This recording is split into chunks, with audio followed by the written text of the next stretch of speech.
Well, welcome everybody. Appreciate everyone being here tonight. This is week 7 of Keystone Sessions. So for those of you who haven't been here before, let me tell you a little bit about where you're at. Welcome to Keystone CoLab. This is the first location for the Keystone Innovation District. My name is Kevin McGinnis. I'm the CEO of the Keystone Community Corporation. We are a nonprofit that is developing the Keystone Innovation District. We are leading the development, planning, and operations of an innovation community here in downtown Kansas City.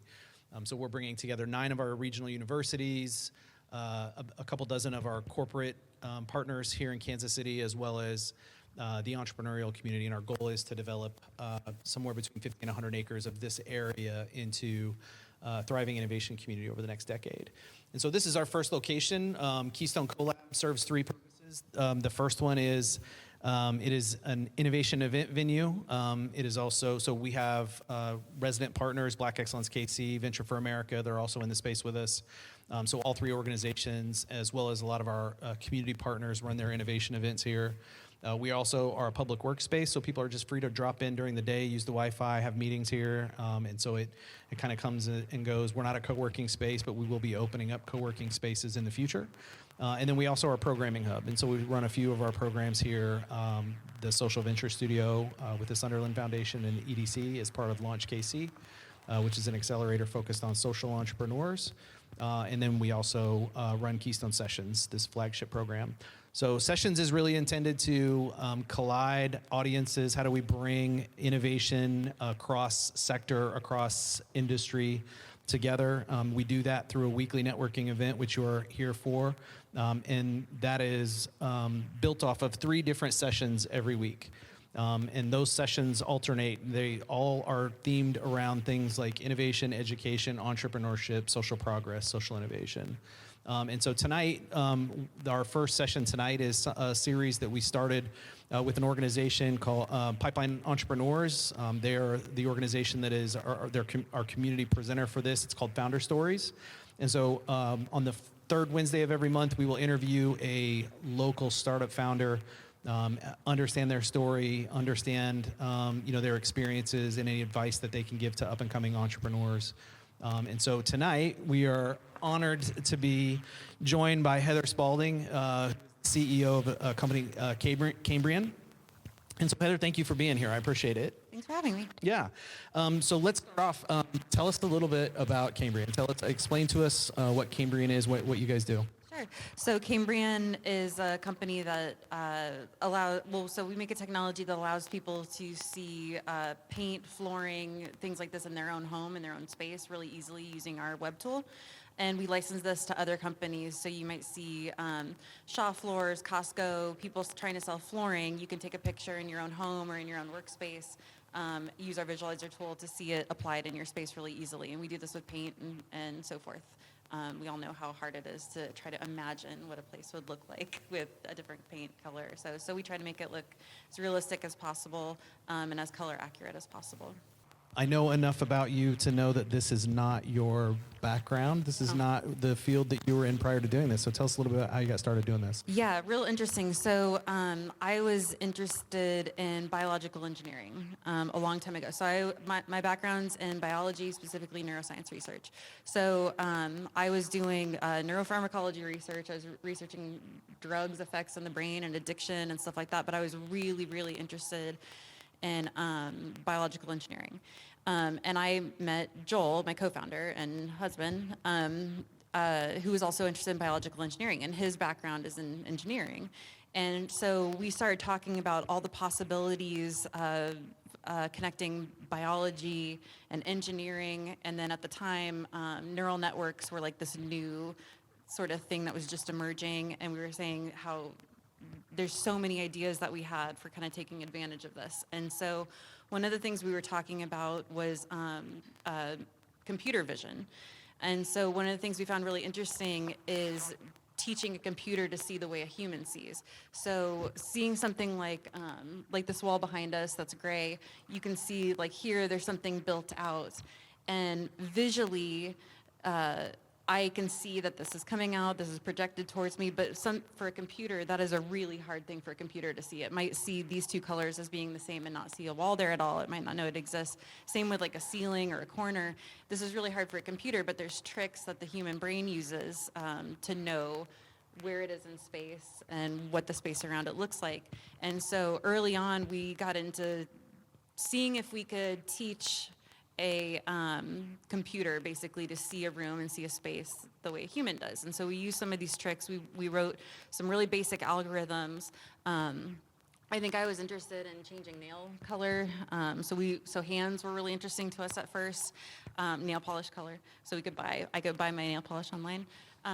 But Joel, one of the things he was really interested in, let's just start with paint. That's just an RGB value. That's real easy. And so we made an app called Wall Painter that just would change the RGB. It would find where the wall is and change the RGB value. And we published it. This is back in 2011 or so, a long time ago. We published it to the App Store for Apple, and that night when we went to bed, there was 12 downloads, and we were so excited that 12 people already found this app.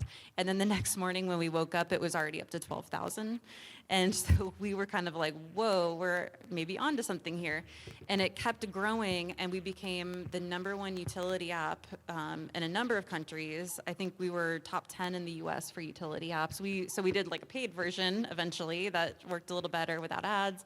And then we kept kind of iterating on this, and that's when we got the attention of Home Depot and a lot of other paint companies. So hold on a second. So this was, at what point did you decide that this was a business? I mean, because it sounds like this was kind of an interest. This was kind of an experiment and doing some other things. So we initially, I think, so we were kind of playing around with these different apps. One of them that we did was a hand tracking app that allowed you to do like a Pop-A-Shot game, like a baseball, like a basketball Pop-A-Shot type game.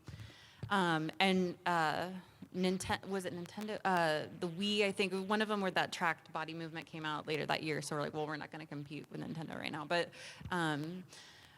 from the beginning, when we decided to publish the technology, but when we saw that it was working really well and we decided to go ahead and try to put it out as an app, we kind of packaged it in a way to say, like, let's show people that we've made this technology because we want people to use it.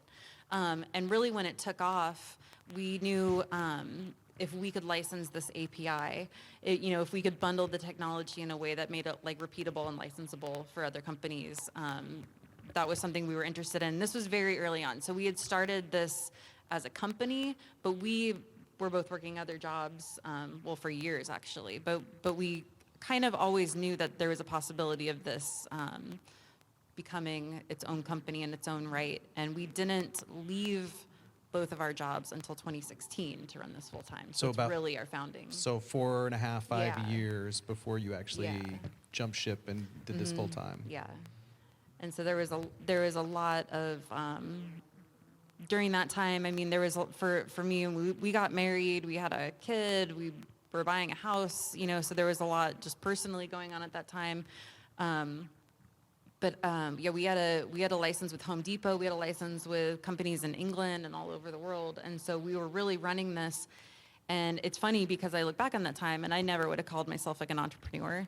We were doing all this and I was taking my lunch breaks down in the car to like negotiate with Fortune 50 companies, and I printed out, the contract they wanted me to sign, and I'm going line by line having them explain it to me and stuff. But it's funny because it wasn't until pretty recently that I considered myself like, oh yeah, I really did start a company. It's funny that how I don't know. It's almost what did they call it? That like I forget what it's called, but it's where it's like, oh, I'm just playing Imposter syndrome. Yeah, thank you. It's like, oh, I don't really know what I'm doing. So it felt like that for a long time. I play an entrepreneur on TV. Yeah. Kind of thing. Yeah. And I never called myself probably until Pipeline. So now let's talk a little bit about that timeline, because I think you guys were Launch KC grant participants. And that was 2017. Was that after Pipeline? No, that was before Pipeline. Okay. So My work, I was working at KU Med. My work wrapped up in early 2016, and we had a really large contract coming in that we were, on red lines and stuff like that. So I thought, this is a good time for me. I'm wrapping up my project. My boss knows, that I'm leaving. And so it was a good time for me to leave. Joel at the time, who's, my co-founder, he was working at iVerify, and this is right before they sold. So he wanted to stick with that to the end. He was like their first developer that they hired. So he was there full time, taking trips to China. He was really busy during this time. So I started hiring more people. And then that major contract fell through. So I had to start a lot of other sales coming in. I was traveling a lot, drumming up sales. And it was like probably our biggest year in terms of learning, because I think they say the entrepreneur like jumps out of the plane and builds the parachute on the way down. And that's pretty much what it felt like. But yeah, 2017 was Launch KC. And then Pipeline was 2019. Yeah, was when you were in Pipeline. Okay. And then before Launch KC, I did Scale Up through UMKC. Okay, that was through SourceLink, right? Yeah. So that was the first thing that I did. It was the end of 2016. I actually applied for Pipeline in 2016. And they had no idea who I was. I wasn't involved in the startup community at all. So they didn't really know me. They knew Joel because he was always with iVerify at all these events. So they knew him really well. They said, well, maybe if he wants to apply, but I don't think I would have been ready for Pipeline at that time anyway. But Launch KC, Scale Up was kind of perfect. Okay. Because we really were. It was kind of a boot camp in a lot of ways through the Kaufman resources and. A lot of the basics of scaling a business, like you have customers and stuff, but how do you make this repeatable? How do you make it so you can grow rapidly? And that's sort of where we were at. How can I make this so we can just get a lot more customers and turn all of our processes into something repeatable and really easy to scale? And that was great. I met. A lot of people that were really helpful during that time, and that was a really good fit for us. And you popped up on the Launch KC radar, and I think that was probably a big kind of welcome to the startup community and a recognition by the community that you were, doing the startup thing. You were an entrepreneur, and then Pipeline was after that. So so that was my first big thing where most people didn't know who I was, and then I did Launch KC, and that was their first year of having a grand prize, and that was $100,000. And so when I won the grand prize, it got us a lot of attention, and with that money, we were able to do a pivot that we had kind of talked about of not a pivot, but we were really app-based at the time. And the thing with our app, especially back in those days, as we're wanting to get into like running on neural nets and stuff, an app takes up a lot of size. And especially if you're using 3D resources like flooring and some of the stuff we wanted to do, it's a lot of download, it's a lot of battery. So we really wanted to move to a web-based solution for a lot of our clients, so it was more accessible to more of our clients, and that's what we were able to do with that money. So it was really huge for us. Let's talk about the product for a minute, because you said something that caught me a minute ago when you said RGB values. That should be fairly simple and pretty straightforward. That's in hindsight. How straightforward and how simple was that? Or is that, I guess? So I know when I go to different stores, it seems like they're different. It's really interesting. So for a computer, turning a paint color into an RGB value, this is really nice for us because that's a really small amount of data. A hex value or RGB value is something a computer can understand really well. In terms of putting it on the wall and making it look how it's supposed to look, that's where the difficult technology comes in. So the things that we do, for one, is if you wanted to see these walls painted, the computer has to know what a wall is and where it is. So it has to be able to find these places specifically for you. And then when it's applying a paint color, you don't want just one matte solid color. It would look like a sticker. So we need to be able to pull the highlights and the shadows out and then reapply them. And then the other thing that a lot of people don't do if they're trying to get in this field is we take a color, like a temperature of the room. So we pinpoint, this screen looks, white over here, but if you pull it into Photoshop, it might be like a value of like 80, 80, 40 or something. It's a little off, 'cause it's a little more gray because there's shadows and we're not, in full sunlight. So we have to take that into account, and the paint color is going to be darker in a darker room. And then so all these things kind of combined to get you something that's really color accurate. And so one of the fun things that we like to do is have the rendered picture and then the actual color on the wall side by side, so you can see how close it is. And that's just for paint, which is a lot easier than flooring. So you and I talked a couple years ago about some of the work that you were doing, and there was, I remember vividly having a conversation about the other elements of DIY that you were kind of moving into. Flooring specifically, I think, was one. So talk to what are the challenges there? So this was a lot of how we grow into other areas is just there's such a demand for it, and we keep getting asked. And basically, we ask a customer, well, how much would you want to spend on this? And so Shaw Floors, which is one of the biggest flooring manufacturers in the world, said, we really want what you do for paint, but we want it for floor. And we had an app at the time, but they said, can you also, can we see this on web and stuff? I think for their demo, Joel spent a weekend, locked himself in the room and whipped up a demo of this working on floor, which was just insane to me. But it was good enough that we got the contract with them. And this was about 2017 too. So what has to happen if you think of putting floors in a space? So first of all, there's a lot that's on the floor, like chairs. So you have to go around all the chair legs. You have to know that that's chair and that's not part of floor. You also have to be able to pick out, again, shadows and highlights. So knowing the reflectivity of the surface, like a tile is going to be reflective, but carpet's not going to be very reflective. And then if I take a photo from here, those tiles shouldn't be great big, like they're right up by my face. They need to be the right distance. So we have to know where the camera position is relative to the floor. And then you don't want it tilted or going off at a weird angle. So we have to know where the vanishing points are. We have to know what the normal plane is, so it's situated correctly.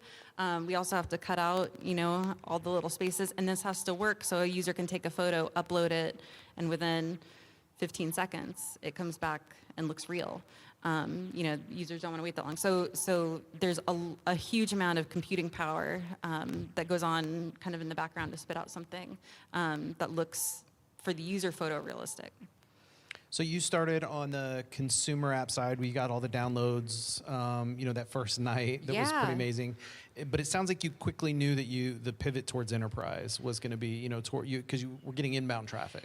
Yeah, and I look back on that and I see so much opportunity that we maybe didn't even realize we had at the time. Looking back, getting the consumers is so big now. I mean, having millions of users, that's one of the best things you can do as a company. But at the time, getting these major companies, we had Lowe's and Home Depot, and reaching out to us. And so for us, getting these licenses with these big companies, we felt like that's what legitimized us and, allowed us to get more of these contracts, maybe raise money or pitch or whatever. But the large amount of money coming in was what allowed us to, begin hiring people and doing this full time.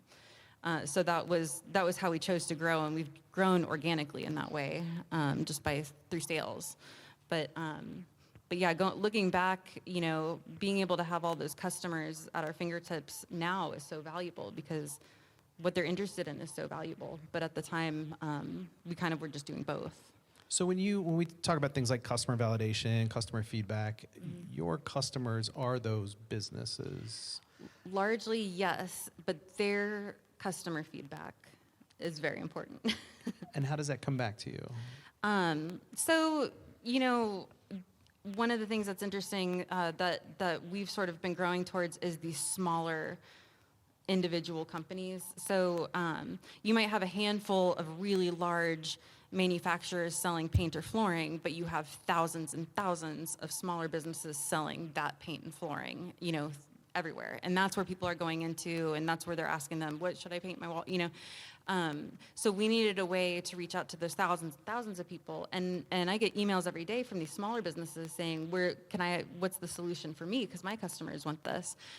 So what we did with Shaw, for one, is we set up a license agreement that would allow their kind of top tier customers, so they're resellers who are selling their product to use our visualizer. And what's nice about that is we're getting a license, but they're already set up and ready to go. And one of the major differences, of course, with paint is we can put any paint color out there, we can put any RGB value out there, but we need access to the flooring images and the tile and the hardwoods and whatever they have, which is their property. So we need those agreements in place, which we have with the major manufacturer who owns the images, and then they can choose all their, the people who sell their products, all the retailers, to then use our visualizer tool. And we're already connected to their back end. We already have their the data and information. So it was kind of like a really smooth growth. And then from there, anywhere in the world who has access to this, we can now kind of do a white label visualizer page. So how much of your business is international? That's a good question. We've always been close to 30 to 40% international. Okay. And I think we could go much higher. But like I said, right now we're trying to raise money. I'm still trying to apply the stuff I learned in Scale Up about just making things as scalable and as quickly as possible. And so one of the things that we're hoping to create is an interface tool where people can onboard themselves, so they can upload their own, flooring or paint colors, their own information. They can kind of see a demo of what this would look like, and then they can choose to buy it and then just plug it right into their site. So as much as possible, all the people trying to reach out to us and trying to figure out if this is what they want and how it's going to look, it's not so much one-on-one. They can just go ahead and get it and test it and buy it that same day. You said something again that struck me earlier about not feeling like, or not thinking of yourself as an entrepreneur. Yeah. So reflecting back on your entrepreneurial journey, right? Yeah. Reflecting back on this period, what was the hardest part in your mind, thinking of yourself now as a founder, as an entrepreneur? Yeah. What was the hardest part of starting this company and the hardest part of what you've gone through? Starting it was easy. I would say when I left to do this full time, I assumed that everybody knew more than me. And so I assumed when I hired a sales expert and he tells me, you're bad at sales or something, I assumed he was right, even though I'm the one that's done all the sales to date and I've generated a lot more money. And when I ended up firing him shortly after, because one of the people he was in contact with said, if I have to talk to that guy again, I'm not doing business with you. It's these little things like that where I realized he was wrong in trying to keep his job. And that it's kind of, I had to keep going through these experiences of, wow, I just closed a $500,000 contract. And so I stopped telling myself, you don't really know what you're doing with sales. You have to stop saying that. I know what I'm doing with sales. I'm really good at sales, it turns out.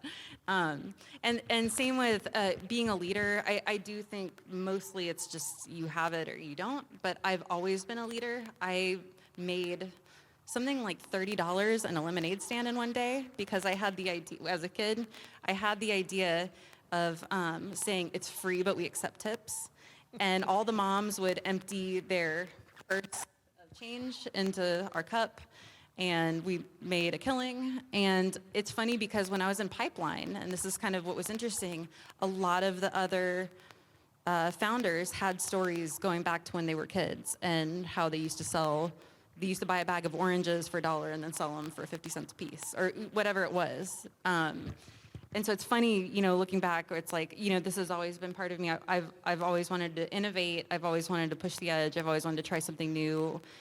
Joel's always been an inventor, but I've always sort of been a leader. And I think just hearing other founder stories helped me with that. I think especially when I was early on, where I assumed everybody knew more than me. Well, I've been through enough contracts now to realize I catch stuff as much as anybody I spend more time on my contract than I pay my, I pay my attorneys. It matters to you. But right? it So, matters yeah, to me. yeah, And absolutely. so I catch these things and I realize I'm good at that too. And you kind of have to, I don't know if you have to go through it. Maybe I just have to, but I had to go through that and kind of build up this evidence notebook of like all the times where somebody said, don't do this or you should do this. And I realized, no, I was right. My instinct was right. So do you think back on that now and consider yourself an entrepreneur from way back? Like you think about those experiences as a child and think, I've been an entrepreneur like this whole time. It's just been inside of me and I've just... Yeah, absolutely. Yeah, and I go back, I don't really think of my, I have a scientific mind in a lot of ways. I liked working in a lab and I love, really what I loved even about science and what frustrated me about science is there's day-to-day lab work, but I wanted to make the breakthrough. And I wanted to see, well, what if there was a product that could, if cavities are caused by bacteria, why can't we just make something for that specific bacteria and, and make that a product and then there's no, I always thought that way. Right. I always thought in terms of like fixing the problem, not, of course, now more is who would consume this and where's money and would someone actually pay for this product? But yeah, I've always had that mind of like finding problems that nobody's solving and solving them. This is really interesting to me because when you talk about problem solving, so many entrepreneurs are driven towards solving problems. Yeah. But when you described the problem that you were solving at the beginning, it wasn't, we were building a house and I was really frustrated Right. because I couldn't pick out my stuff. Yeah. Like it wasn't the consumer problem or even the business problem that your customers had at the time. You were solving how to render a wall, how to use a technology to do a function. Mm-hmm. At what point did you realize there was a market-facing problem that was it when you got the call from Home Depot? Was it when it, I think when we were seeing, when Apple, when we were getting all of these downloads and we realized, like, if you have an ad on here, you can get money from all these downloads. We need to put ads on here. So Joel did that and we're like, well, they could pay 99 cents one time and have no ads. And then we can add, this leveler tool and some of these other tools. And so, I mean, we did kind of productize this early on, just almost out of curiosity to see it make money. Mm-hmm. But really, I do think even now, our attitude is very much about solving difficult problems. I mean, even now when we have a conversation with whether it's self-driving cars or it's, applying flooring to a space, we're very much like, there's an answer to this. There's a solution. We can figure this out. And so I think a lot of it is seeing a challenge and seeing something not done well and seeing, like for me, I wanted to see what paint. I want to be able to order makeup online, right? or nails. And then I saw, we just went with paint first because it was RGB value and walls were like a big flat surface and stuff. And then we started seeing other people getting into some of these other areas, faces, human faces and hands are some of the things that are used a lot online even back then, so you could find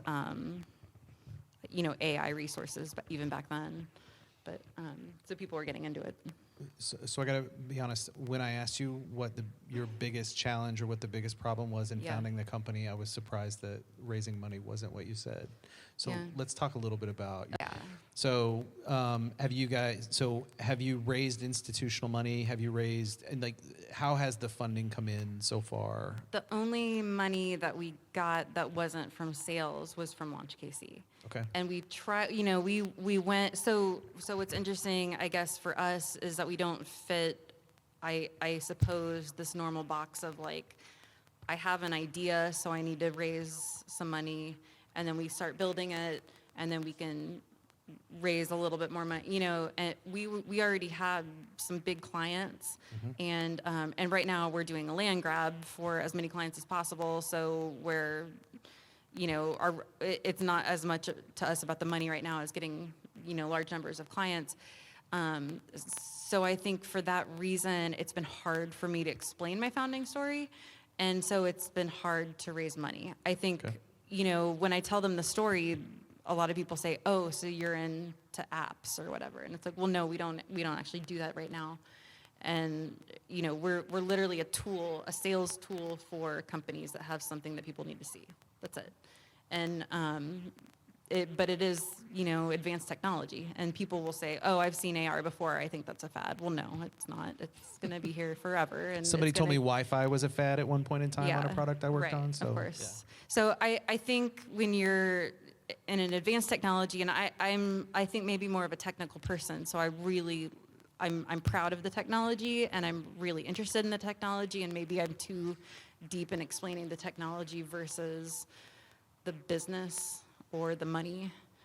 So I think that's where maybe I fall short. But I know partially, again, it was for a long time me thinking, oh gosh, these guys know so much, and I'm just here trying to tell them, versus like, you guys are so lucky to be part of my company. It's almost like an attitude shift that I needed. do you think that's they talk about how many swings you have to take before you actually, can get a hit, or, how many free throws you have to practice, those types of things. Yeah. Do you think it's a matter of talking to more institutional investors and finding alignment? Or it sure seems it like, or are is. you falling back on kind of this old, there's something wrong with my story piece? I don't know what it is specifically. I know I haven't talked to enough compared to, people say, oh, I've talked to hundreds before I got my first. Well, no, I haven't talked to that many. I'm around here in the Midwest and stuff, but I just know that time away from my company is us losing money. So I've found it easier to just sell and make money that way. But I think if I was really confident that I could tell the story in a really clear way, I probably would reach out to more investors. Gotcha. So on the leadership piece, you talked about being a natural leader and having kind of that. Talk to me a little bit about the team, or what it's been like leading. Did you manage people when you were at KU Med? Did you have a team that you had managed previously? Is this something that's been new for you as well? At KU Med, no, I pretty much was on my own, running all my own projects, and I loved it. I'm an introvert. I wouldn't have to speak to people for like a whole day. It was wonderful. But so I loved doing that, but it's so natural for me leading a team. It's really fun. I feel like maybe I'm maybe more of a big picture person, so I can see our goal and I can kind of break down steps there. I like setting goals. I like setting up the steps. I like setting up the processes. I like trying to keep us on track and organized. I have a lot of fun with the team, and so it's something I really enjoy. Like managing a project is okay, but leading the team is just wonderful. So it's super fun. It's super fun. We can all get like behind an idea and really excited about it, and like align our goals. And so I think that's why I get excited, even with sales, which I was really shocked I'm good at, because I'm such an introvert, but I really do enjoy it. That speaks to me, that whole thing about understanding the power that a team can, when a team comes together, Yes. the things a team can accomplish. Yeah. Versus what you can do as an individual. It's interesting to hear your perspective, especially since that's not something you had done previously. No, and it's funny. I found myself. I was president of different teams, and I was president of the Paleontological Society, and I didn't apply for it. I was president of this or that, of the art club, and I think I just would step up when nobody else would step up, which is, I feel like almost what I did here is I was like, well, I know where we need to go, and I know it needs to be done, so why don't I just do it? And so it felt really natural. So, I mean, in terms of raising money, that's probably the one thing as a CEO that some people are just really love doing it or something, and I love talking about the tech, and I love talking about what it can do and where it's going. But everything else that goes into being a leader and running a team is so much fun. So, have you thought about the strategics? Like, have you thought about like approaching any of your currently big customers about potentially investing versus? yes, and I've talked to them about that. So one of our biggest clients right now, unfortunately, went through like restructuring. of leadership over COVID. So COVID was kind of interesting. A few things have hit us that you would not expect. So COVID shut down manufacturing plants. So we ended up giving away our tech to thousands of retail stores so they could continue showing their products and remain open while their actual in-person stores were closed. And we gave it away free for, I think, about 5 months. And then we struck a license deal once they started going back to work and it started opening again. What was behind that decision? Our client asked us if they could. They said we wanted to be able to offer them something, during COVID, we're shut down. It's like they were really struggling.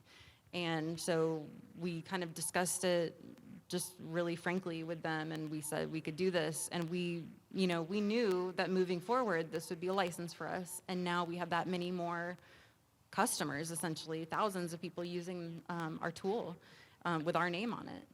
And a lot of those customers have reached out because they say, we have that company's products in the tool, but we want some of these other products in the tool too. So they're trying, they've become additional customers of ours with a direct license.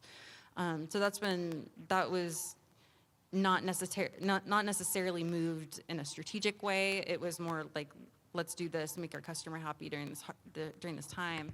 But then again, I was going to say that one of our clients has part of their paint product manufactured in Ukraine. And so, again, we're hit with something totally unexpected affecting us. And we ended up having to push our timeline back for their launch until they were able to run again. But we've been flexible with them, which they always appreciate. And, I mean, we've adapted. And I don't even remember what your question was. Wandered off.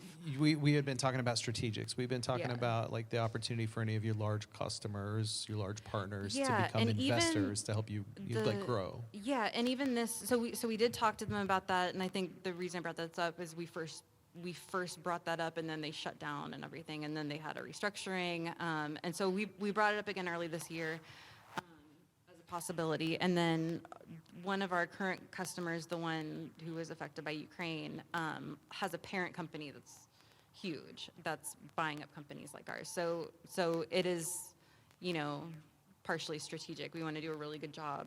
And like I said, we're kind of in a land grab where we want to get our name out. We want to get as many customers as possible. We want, when people go to a visualizer tool, they see Cambrian. And that is strategic. It's not necessarily to make us a fortune right now. It's just so we can be the ones out there doing the visualizer technology so that, we can expand from there.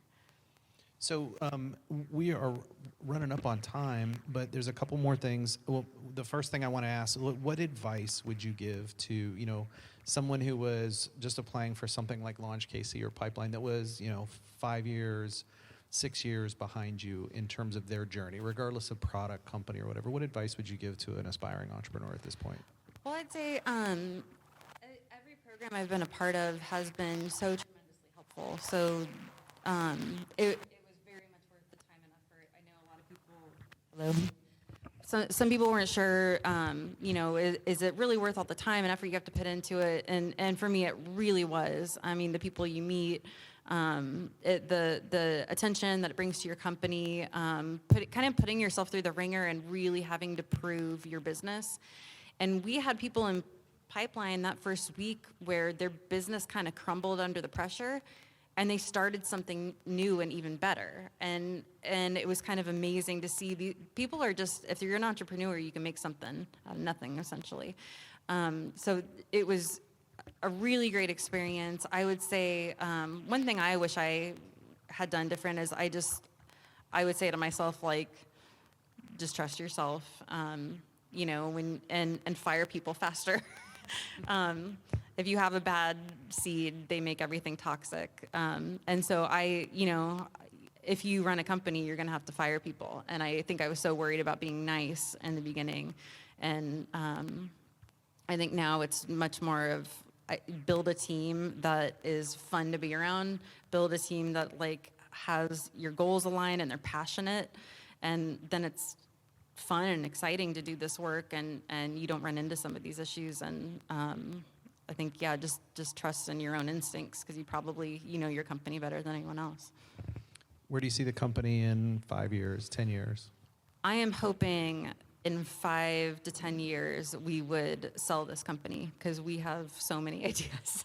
that, this is taking up a lot of our time, but we just want to. There's so many other businesses we want to build.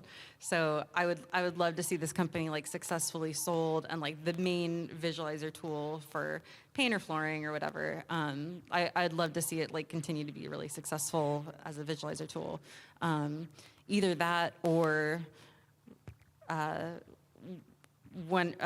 one-stop shop where everybody can you can visualize like your kitchen, let's say, and you can what our technology currently can measure the room size and kind of spec it out. So if you had a budget of $10,000 to redo your kitchen, it could show you what flooring's available, what cabinets are available. You could put the backsplash up. You could see what's in your budget, paint the walls, change the flooring, design your entire project by yourself, see it in 3D space, what it's going to look like, and then, buy it right through our page. And even hire someone to come install it for you. So, I would buy that right now. yeah, and that's I would too.